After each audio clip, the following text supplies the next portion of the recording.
एक पंडित जी कई वर्षों तक बनारस में शास्त्रों का अध्ययन करने के पश्चात अपने गांव वापस लौटे। पूरे गांव में उनकी बहुत प्रसिद्धि हुई कि बनारस से शिक्षित होकर आए हैं और धर्म से जुड़े किसी भी प्रश्न का उत्तर आसानी से दे सकते हैं। उनकी प्रसिद्धि सुनकर एक किसान उनके पास आया और उसने उनसे पूछ लिया कि पंडित जी, आप हमें यह तो बताइए कि पाप का गुरु कौन होता है। प्रश्न सुनकर पंडित जी चकरा से गए। उन्होंने धर्म व आध्यात्मिक गुरु तो सुने थे, लेकिन पाप का भी गुरु होता है, यह उनकी समझ और उनके ज्ञान के बाहर था।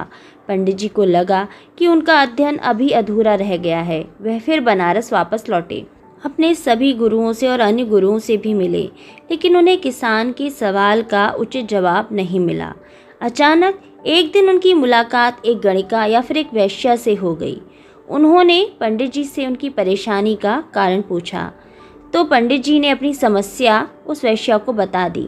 तब वह गणिका बोली कि पंडित जी, इसका उत्तर तो बहुत ही सरल है, लेकिन उत्तर पाने के लिए आपको कुछ दिन मेरे पड़ोस में रहना होगा। पंडित जी इस ज्ञान के लिए तो भटक ही रहे थे, वह तुरंत ही तैयार हो गए।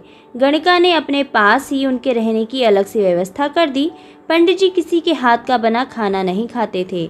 अपने ही नियम, आचार और धर्म परंपरा के कट्टर अनुयायी थे वो। गणिका के घर में रहकर अपने हाथ से खाना बनाते खाते कुछ दिन तो बड़े आराम से ही बीते, लेकिन सवाल का जवाब अभी तक नहीं मिला। वह उत्तर की प्रतीक्षा में रहे।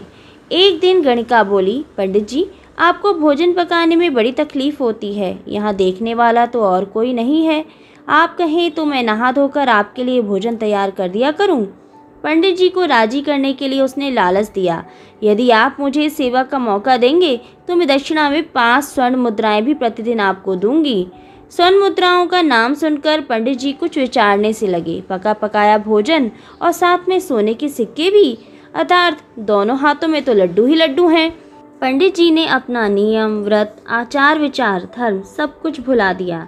उन्होंने कहा, तुम्हारी जैसी इच्छा, बस विशेष ध्यान रखना कि मेरे कमरे में आते जाते तुम्हें कोई ना देखे। पहले ही दिन कई प्रकार के पकवान बनाकर उसने पंडित जी के सामने परोस दिए, पर ज्यों ही पंडित जी ने खाना चाहा, उसने सामने से परोसी हुई थाली खींच ली। इस पर पंडित जी क्रोधित हो गए और बोले, यह क्या मजाक है। तब वह गणिका बोली, यह मजाक नहीं है पंडित जी, यह तो आपके प्रश्न का उत्तर है। यहाँ आने से पहले आप भोजन तो दूर, किसी के हाथ का पानी भी नहीं पीते थे, मगर स्वर्ण मुद्राओं के लालच में आपने मेरे हाथ का बना खाना भी स्वीकार कर लिया। इसलिए यह लालच ही पाप का गुरु है, यही हमसे पाप करवाता है। रोशनी के लालच में आकर पतंगा भी अपनी जान दे बैठता है। दाना चुगने के लालच में पक्षी जाल में फंस जाते हैं। जब वे पशु पक्षी थोड़े से प्रलोभन में आकर बंधन में पड़ जाते हैं, प्राण दे बैठते हैं, तो हम तो पूरी तरीके से इस लालच के ही रंग में रंगे हुए हैं। न जाने हमारी क्या दशा होगी।